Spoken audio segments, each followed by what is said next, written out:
지금 보신 영상은 한미일, 북한의 핵무기를 사용했을 때 가상 시나리오로 만든 영화의 일부분입니다. 핵 보유국은 핵을 보유했다는 이유만으로 주변국의 전쟁 억제력을 갖는 강력한 무기입니다. 핵을 사용해서가 아니라 보유만 하더라도 군사 강국이 쉽게 침범을 못하기 때문입니다. 군 전문가들은 북한의 화성 15호가 게임 체인저가 될 것이라는데 이견이 없는 듯합니다.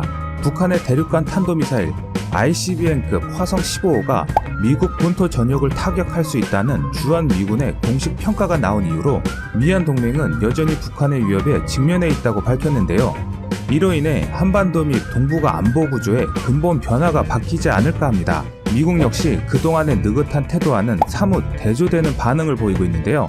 일단은 압박을 전면에 내세우지만 대화도 배제하지 않으면서 해결을 위한 발걸음을 재촉하고 있습니다.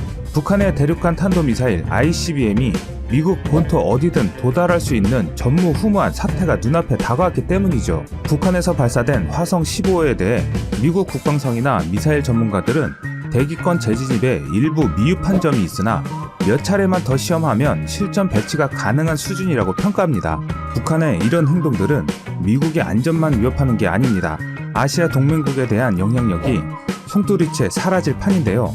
동맹국에 대한 미국의 영향력은 보통 해구산이라 불리는 확장 억지를 통해 보장되어 왔습니다. 북한이나 중국이 한국, 일본 등을 핵무기로 공격하면 미국 본토가 공격받았을 때와 같은 전력 수준으로 응징, 타격한다는 개념인데 ICBM과 잠수함 발사, 탄도미사일, SLBM, 전략폭격기 등 3대 타격 수단에 미사일 방어 MD와 초정밀 타격 체제가 더해진 것입니다. 이것이 한미 동맹의 해구산 기본 개념입니다. 그럼 왜 일본은 군사 강국으로 거듭나길 그토록 애를 쓸까요? 그동안 일본은 미국이 워싱턴 혹은 뉴욕이 공격당할 위험을 무릅쓰더라도 도쿄를 지켜줄지에 대해 끊임없이 질문을 던져왔습니다. 그 질문은 1960년 2월 미국의 온갖 방해에도 독자 핵 개발에 성공한 프랑스 드골 대통령이 먼저 던졌던 것인데 파리를 지키기 위해 미국이 과연 뉴욕을 희생할 수 있을까 하는 것이었습니다. 이와 마찬가지로 일본의 질문이 있을 때마다 미국은 자위대 고위 간부들을 미국 핵시설에 초청해 확장 억지에 대한 믿음을 주기 위해 부심했는데요. 그런데 중국보다 더 위험한 상대가 등장한 것이죠. 바로 북한입니다. 북한은 최근 활발히 활동하는 핵 국가일 뿐 아니라 미국의 확장 억지력을 무력화해 미일 공조의 약화와 한미 동맹으로부터 한국의 이탈, 디커플링을 촉진하는 것이 핵미사일 고도화의 전술적 목표라고 공공연히 밝혔습니다. 한국과 일본이 디커플링이 되고 나면 어떤 일이 벌어질까요? 북한의 핵 독트린이 자의적 핵 보유 노선인 최소한 억제 이론에서 한정적인 핵 사용을 정당화하는 한정핵 이론으로 바뀔 가능성이 높다는 것입니다. 북한은 지금까지 적의 침략을 격퇴하고 보복하는 용도로만 핵을 사용한다는 최소한 억지 독트린을 내세웠으나 최근 전면전 상황을 가정하지 않더라도 주일 미군 기지 등에 대한 정밀 타격 등에 한정적으로 핵을 사용한다는 것이 가능하다는 공격적 핵 독트린으로 이동하는 모습을 보여왔습니다. 북한 화성 15호가 미국의 확장 억지력을 무력화해 북미 간의 전략 레벨의 안정이 이루어진다면 주한 미군 기지나 서울 등 한국의 대도시 같은 전술 단위 또는 주일 미군 기지, 도쿄 같은 전역 단위에 도발을 해도 전선이 더 이상 확대되지 않는다는 것입니다. 이론적으로 핵의 한정적 사용이 가능해진다면 예컨대 북한이 서해 5도를 통상병력으로 기습 점령하고 동시에 서울을 핵 공격하겠다고 위협해도 미군의 지원은 저지돼 한국이 반격을 못하고 주춤하는 상황이 올 수 있다는 것입니다. 물론 아직은 이론적 가정이긴 하지만 전문가들 중에는 기존 안보 구조의 변화가 불가피하다는 주장인데요. 이런 상황이 되면 한국과 일본은 원하든 원하지 않든 독자 핵무장으로 갈 수밖에 없다라는 전망입니다. 그렇다면 한국은 핵무장국에 들어설 수 있을까 하는 건데요. 한국의 핵 잠재력은 그동안 잘 알려지지 않았습니다. 그런데 2015년 4월 미국의 저명한 핵 군축학자 찰스 퍼거슨에 의해서 그 실상을 공개했습니다. 한국의 핵무장 잠재력은 충격적이다. 경북 경주 월성에 있는 4기의 가압 중소로형 원자로에서 그동안 추출해 쌓아놓은 폐연료봉을 재처리하면 무기급 플루토늄 26톤을 얻을 수 있다. 이는 핵무기 4,330개를 만들 분량이고 지금도 월성 원자로에서는 매년 핵무기 416개를 만들 수 있는 2.5톤의 중무기급 플루토늄이 생산된다. 라고 밝혔습니다. 한국은 플루토늄 재처리 공장을 1980년에 완공할 예정이었으나 박정희 대통령 사망으로 흐지부지 된 바 있습니다. 지금이라도 결심만 하면 단순하고 속도가 빠른 재처리 시설을 4에서 6개월 내에 완공할 수 있고, 수준 높은 한국의 핵처리 기술을 활용하면 초고속 전자 기폭 장치도 쉽게 만들 수 있는 기술을 가지고 있습니다. 또 슈퍼컴퓨터 기술을 이용하면 핵분열탄이나 증폭탄, 수소폭탄 실험은 할 필요도 없을 뿐더러 한국의 경제 규모나 핵 산업에서의 국제 협력, 그리고 핵 확산 방지에 대한 그동안의 국제 기여를 감안하면 한국이 핵 확산 방지 조약 NPT 제10조의 국익 조항을 원용해 NPT에서 탈퇴하고 핵 개발을 강행하면 국제적으로 막기가 어렵다고 퍼거슨 보고서는 밝혔습니다. 그렇다고 한국이 경솔하게 핵무장의 길을 선택할 것이라는 얘기는 아닌데요. 북한과 중국에 의해 계속 혼에 몰리고 일본이 핵무장 카드를 꺼내드는 순간 한국 역시 핵무장 대열에 들어서게 된다는 것입니다. 한국과 일본은 동북아의 혼란 속에 그동안 당사자이면서 당사자가 아닌 듯 소외돼 있었습니다. 미국이 유사시 핵으로 지켜준다는 믿음이 있었기에 가능한 구도였지만 그 신뢰가 깨지면 먼저 일본이 움직일 것입니다. 그동안 일본은 중국의 군사적 굴기와 미국의 세태 속에서 늘 기회를 엿봤다고 할 수 있는데, 일본은 이미 도카이 지역에 핵 재처리 시설과 농축 시설을 보유하고 있습니다.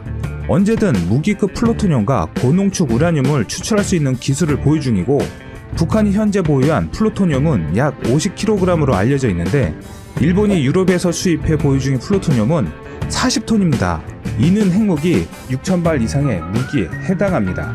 미국, 러시아, 영국, 프랑스에 이어 세계 5번째이며 아시아에서는 단연 압도적으로 많은 양입니다. 이렇듯 주변국들은 자국의 안위를 위해서 움직이고 있습니다. 한국도 마찬가지여야 된다고 생각합니다. 한국의 자주국방은 동맹국이 지켜주는 게 아니라 대한민국 자신이 지켜야 하는 것입니다. 전국 어디서나 1시간이면 울릉도에 갈 수 있는 울릉공항이 첫 삽을 떴습니다. 지난 11월 27일 울릉공항 건설공사 착공식이 울릉읍 사동리 사동항 부두에서 열린 것인데요. 울릉공항이 개항하면 기존 서울에서 울릉 간 소요시간은 7에서 8시간에서 1시간 안팎으로 단축됩니다. 울릉공항은 50인승 이하 소형 항공기가 취항할 수 있는 공항입니다. 국토부는 사동항 앞바다 23만 6천 평방미터를 메워 길이 1200m, 너비 36m의 활주로와 여객 터미널 등을 지을 예정이죠. 총 사업비는 6,633억 원으로 책정됐습니다. 울릉공항은 2013년 예비 타당성 조사를 시작으로 2015년 기본계획 고시, 2017년 기본 설계, 2019년 12월 대린산업 컨소시엄을 시공사로 선정한 뒤 이날 첫 삽을 뜬 것이죠. 1969년 박정희 정부 시절부터 논의된 울릉공항 건설 사업은 그동안 우여곡절이 많았습니다. 사업성 부족으로 2번이나 좌초돼 있기 때문인데요. 1997년 사업이 본격화되는 듯 했지만 사업성 분석 결과 타당성이 없다는 결론이 나오면서 사업은 10여 년 넘게 진전이 없었습니다. 2015년 말에도 2개 공구로 나눠 발주돼 입찰 참가 업체까지 확정했으나 적자 시공을 우려로 입찰 참가자들이 중도 하차하면서 무산됐죠. 2017년 매립형 도래 일부를 육지에서 조달하는 방식으로 사업을 변경하고 활주로 방향 일부 조정 등 절감 방안을 마련해 다시 발주했습니다. 특히 바다를 메우는 활주로의 경우 길이 1200m 가운데 시멘트 구조물인 케이슨 공법을 애초 239m에서 978m로 늘림에 따라 사석 경사 제식을 1022m에서 364m로 축소했습니다. 이는 애초 사석을 울릉도 과두봉에서 전량 확보를 했지만 조사 과정에서 턱없이 모자라 육지에서 반입해야 했기 때문에 사석의 양을 줄이고자 변경한 것이죠. 특히 변경된 울릉공항 건설사업 기본 계획안을 살펴보면 애초 눈으로 보는 희귀의 비행만 가능했던 울릉공항은 어둠 속에서도 항공기에 장착된 계기를 통해 이착륙이 가능한 계기 비행을 할 수 있는 공항으로 바꾸고 착륙대 폭을 대폭 넓힌 안전한 공항으로 건설됩니다. 항공기 운항 안정성과 공항 운영 효율성을 위해 활주로 폭을 기존 30m에서 36m로 착륙대 폭 역시 80m에서 140m로 확장했습니다. 활주로 양측에는 4.5m의 갓길도 만듭니다. 또한 면적은 2015년 기본계획 당시 41만 2,950평방미터에서 17,505평방미터 증가한 43만 455평방미터로 늘어났습니다. 부지 조성 면적이 증가해 각종 시설도 추가되는데요. 이로 인해 헬기와 소형 항공기 각 2대가 계류할 공간도 추가됐습니다. 해군, 경찰, 소방 등 헬기 운영 기관들이 다양하게 활용할 수 있어서 울릉도, 독도 인근 해난 사고 대응력도 높아질 것으로 보입니다.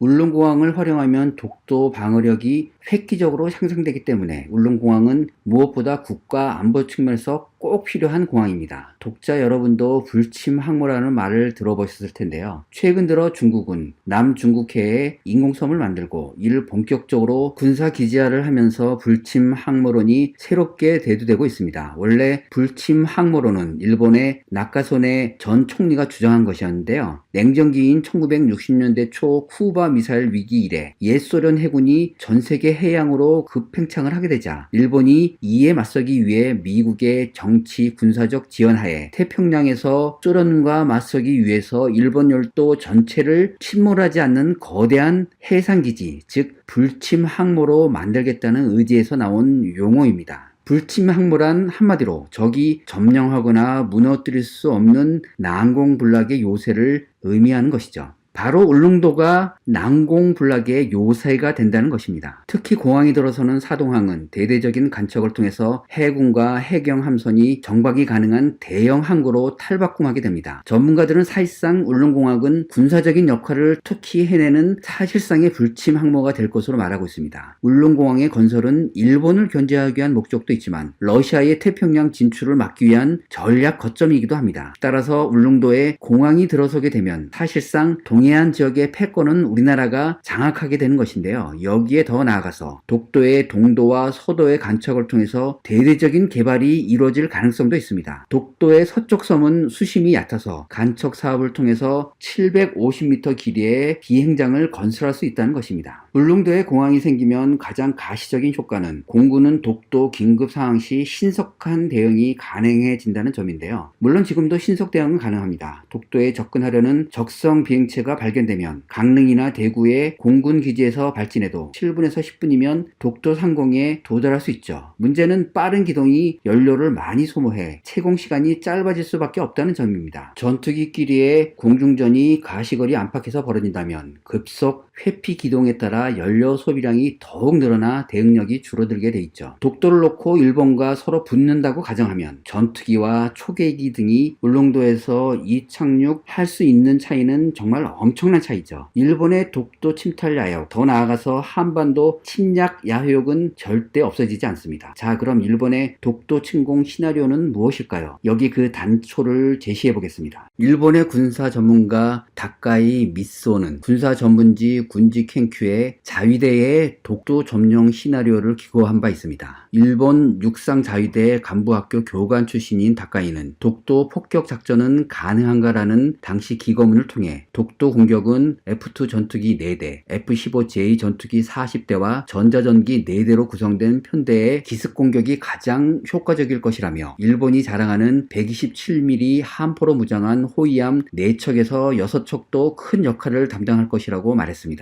다카이는 전투기 공격에서 독도의 한국군 시설을 파괴한 다음 1개 소대 규모 특수부대를 잠수함으로 상륙시켜야 한다면서 이런 특수작전은 자위대가 현재 보유한 능력만으로도 충분하다고 했습니다. 다카이의 시나리오는 앞으로 현실화될 가능성이 큽니다. 일본은 일본판 해병대라고 불리는 육상자위대 수륙기동단을 창설했습니다. 해병대는 선제 공격의 성격을 지닌 전투부대죠. 다카이는 독도는 도쿄 시비야 공원 정도의 크기라면서 동도와 서도의 헬기포트, 경비대 시설, 발전소, 통신소, 진지 등은 암초위에 노출돼 있어서 전투기 공격에 취약하다는 점을 지적했습니다. 그러면서 그는 독도 저반 시설은 세대의 전투기, 12발의 폭탄 투하로 충분히 폭파할 수 있을 것이라고 주장을 폈습니다. 그는 공격 능력의 여유를 확보하기 위해서는 한 대를 추가해 총 4대의 전투기를 투입하는 것이 바람직하다고 했습니다. 세대의 F2 전투기가 폭격에 참가하고 별도의 한 대가 주변 해역을 경계하면서 한국의 해경 함정들을 기관포나 로켓으로 공격해야 한다는 것이죠. 다카이에 따르면 독도를 공격하는 F2 4대는 규슈의 스이키, 뉴타바루 또는 혼슈의 고마스에서 발진해 신속하게 공격에 들어갑니다. 이와 함께 F-15GA 40대가 독도로 접근하는 한국군 공군기들을 맞아 공중전에 돌입하고 동시에 일본 전자전기 4대가 한반도 일대의 한국군 레이더 기지들을 무력화시키는 작전에 돌입합니다. 다카이는 한반도 쪽 기상이 좋지 않다면 기습 달성은 더욱 수월할 것이라고 전망했습니다. 이어 일본 열대에서 대기하던 특수부대가 전투기 폭격이 완료되면 잠수함으로 기동 독도에 상륙합니다. 항공자위대 소속 전투기들은 독도 점령을 마치면 주변 해역을 엄호하고 호위 함대와 잠수함대는 한국 측 반격에 대비해 초기 임무에 들어갑니다. 다카이는 독도 작전은 국지전에 불과하지만 어엿한 육해공군 합동작전이라는 평가도 내렸습니다. 일본 정부 역시 독도 문제와 관련해 2014년 방위백서에서 독도 유사시 교토 북쪽 마이지루 항에 있는 기동함대 격인 제3호위대군 본대를 출동시켜 공격한다는 계획을 세워놓은 바 있습니다. 해상자위대 제3호위대군은 1만 7천톤급 경항모인 휴가함, 1만 톤급 이지스함인 아타고함, 9,500톤급 이지스함 묘코함, 3,500톤급 아사기리 구축함 등 8대의 대형함 위주로 편성되어 있습니다. 이런 일본의 독도 점령 시나리오를 물거품으로 만들 방법은 무엇일까요? 바로 울릉도에 공항을 비롯한 해공군 전진기지를 만드는 것입니다. 울릉도에 군기지가 있으면 상대적으로 부족한 전력 열세를 보완하고 독도 수호에 결연한 의지를 보여줄 수 있죠. 군과 해경은 울릉도 사동항에 전진기지 건설을 추진 중입니다. 사동항의 해군 부두는 400m이며 해경 부두는 175m, 여객선 부두는 305m, 관공서는 145m입니다. 국방군사시설 기준에 따르면 부두의 길이가 함정의 길이의 1.2배가 넘어야 배가 정박할 수 있는데 독도함은 199m, 이지스함은 165m로 이 기준을 적용하면 두 함정을 배치하기 위한 항만시설의 최소 길이는 239m와 198m입니다. 해경 부두는 5,000톤급 경비함 등 중대형 함정 한 척을 접안할 수 있는 규모입니다. 이번에 건설될 울릉공항에 전투기를 주기할 수 있는 경락구와 급이후 간이 정비 시설을 만들고 수직 이착륙이 가능한 F-35B를 도입해 일부는 울릉도에 배치하자는 의견도 있습니다. 울릉도에 장거리 지대공 미사일을 설치하자는 얘기도 나옵니다. 이는 울릉도에 설치될 군사기지도 방어하고 적에게 강력한 경고가 될 수 있습니다. 이렇게 되면 울릉도는 독도와 우리의 영공을 지키는 것은 물론 동해의 패권을 장악하는 이른바 불침 항모가 될 것입니다.